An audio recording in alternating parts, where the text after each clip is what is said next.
saya Saromatin Salam dengan NIM 122130100. Saya dari Prodi Teknik Elektro.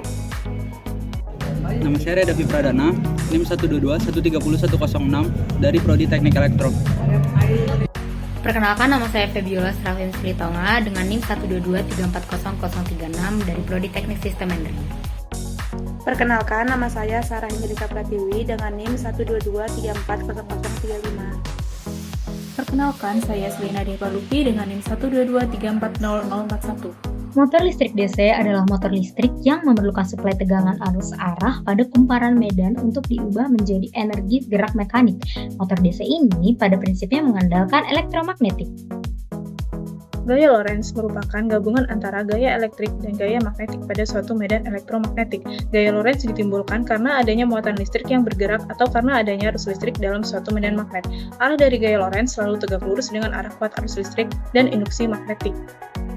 Rumus gaya Lorentz pada sebuah kawat lurus yang berumus F sama dengan B dikali I dikali L dengan keterangan F sama dengan gaya magnet dengan satuan N, B sama dengan muatan medan magnet dengan satuan T, I sama dengan arus listrik dengan satuan A, L sama dengan panjang kawat dengan satuan M.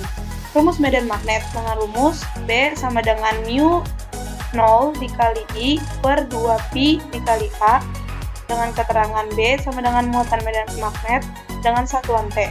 Mu 0 sama dengan permeabilitas ruang hampa yang satuannya 4 dikali 10 pangkat min 7 Wb per AM.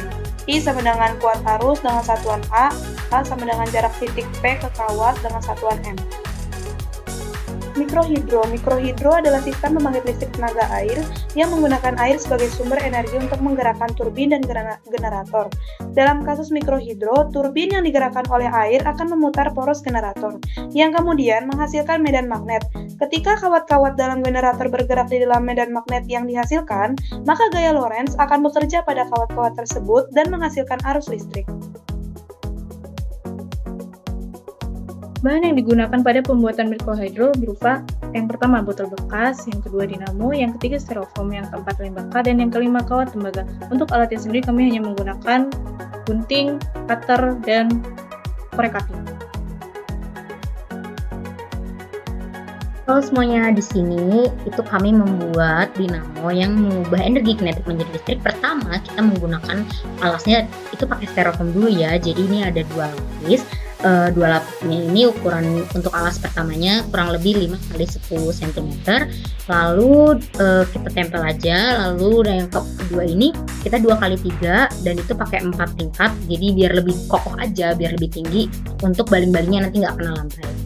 Selanjutnya pinggir-pinggirnya itu kita trim pakai api agar nggak berantakan, dan ini pakai dinamo bekas Tamiya. Jadi kita pakai dinamo ini untuk mengubah energi kinetik menjadi listrik.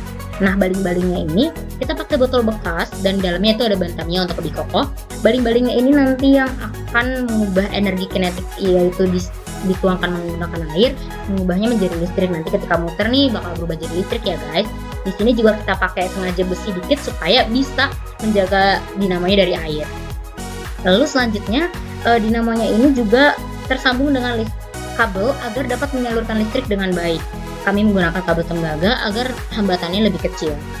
Dari sini dinamonya nanti akan mengalirkan listrik, dan listriknya ini nanti akan kami ukur menggunakan digital multimeter nih. Jadi di ujung-ujungnya nanti kita gunakan digital multimeter untuk mengukurnya.